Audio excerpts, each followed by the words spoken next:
on this article. He says docs show Facebook and Twitter closely collaborating with the Department of Homeland Security and FBI to police disinfo.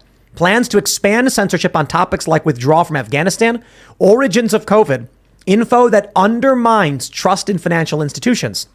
FBI agent Laura Demlow was in communication with Facebook that led to the suppression of the Hunter Biden laptop story in 2020 over the false allegation that it was disinformation. This year, she met with Twitter DHS to stress, quote, "We need a media infrastructure that is held accountable." Check this out. Facebook and Twitter created special portals for government to rapidly request takedowns of content.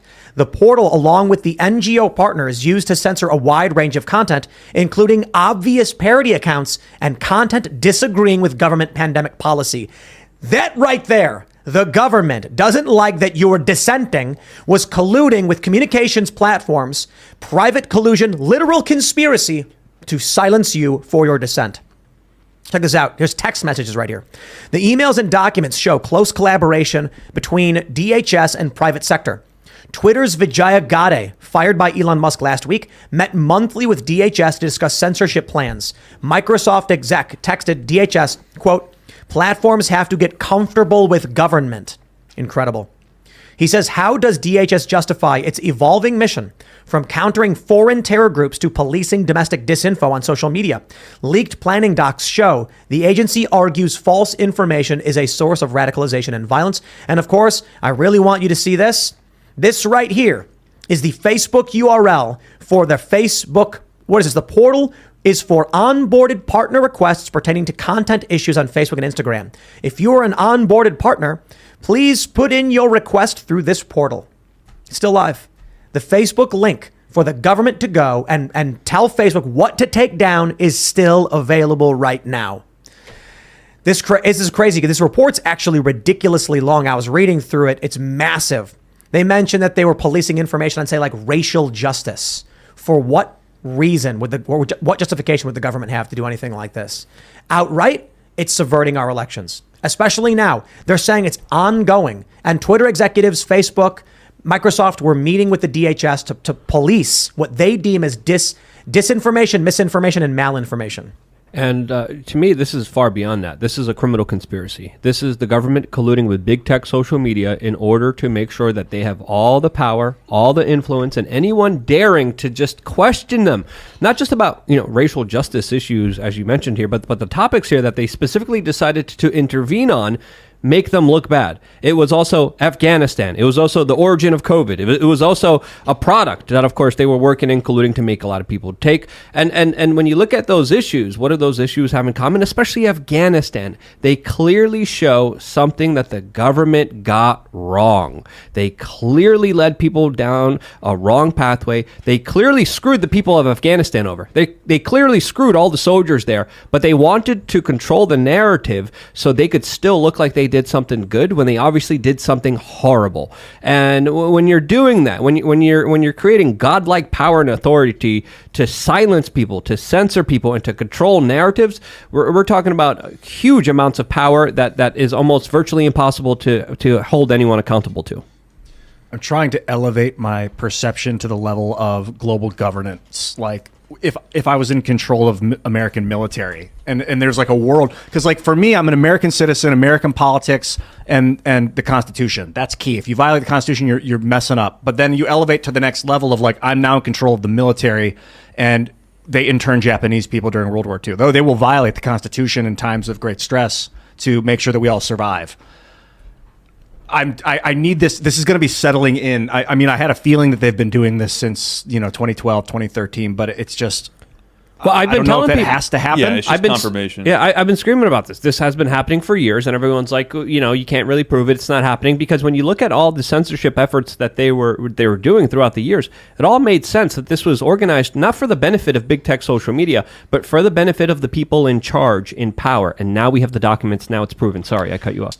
And so now we're seeing this terrifying union of big government tyranny and outsourced to these big tech corporations. And nothing can be more, subversive to liberty. And, until we recognize that, until we as a people and we as a, Republican Party, those on the right, until we just come to grips with that new reality, we're never going to be able to even, much less defeat it, even fight back against it. Take a look at this from the story. Trump signed it. They say that the stepped-up counter-disinformation effort began in 2018 following high-profile hacking incidents of U.S. firms when Congress passed and President Donald Trump signed the Cybersecurity and Infrastructure Security Agency Act, forming a new wing of DHS. Wow. Trump probably, he said, hey, it sounds like a good idea to me. I wonder if he read it. Probably not. He probably had some advisor just be like, this is good. It's going to protect our infrastructure. And he was like, makes sense to me. And he signed off on it. Little did he know that all of a sudden now damning information that was bad about, say, Joe Biden's family would be suppressed because the FBI was going to Facebook and being like, look out for this. Yes. And not only that, but this is specifically referencing this story by The Intercept, and these leaked documents are specifically mentioning the Hunter Biden story, which they even named the FBI agent in this story that went to Facebook and said, hey, this is disinformation. You got to take this down, when the FBI knew that they were lying through their teeth after their interview with Tony Bobolinsky. They knew that the Hunter Biden story was legit. It wasn't Russian disinformation, but Trump signed into law what essentially was a major component and part of him getting kicked out of office, which is absolutely crazy. And not only that, but a lot of the nonsense that the American people had to go through within the last 2.5 to 3 years when it came to COVID, the lockdowns, small businesses being shut down, they were only able to get away with it because they dominated the conversation. Anyone speaking out against them would be censored, would be kicked offline. Doctors would be kicked out of medical boards, would have their licenses taken away for even questioning what was going on here. And now we're finding out that was what the DOJ and the FBI were making sure was happening, because now we're finding out that they were at the head of making a lot of these decisions, pushing for censorship, pushing for disinformation, not in an alleged fight against fighting it, but in reality, they were really pushing it. No. You said were. They are. Did you say that the portal is still active still on Facebook right now? They specifically went to Facebook and asked them to censor specifically the Hunter Biden story? Yes. Okay, then Mark Zuckerberg lied to Joe Rogan when he said Look, they were not Yeah, that specific. he had no idea. Ian. Or he didn't know. Look at this. There is a Facebook portal where they can go and specifically say, take this down. No. Hold on.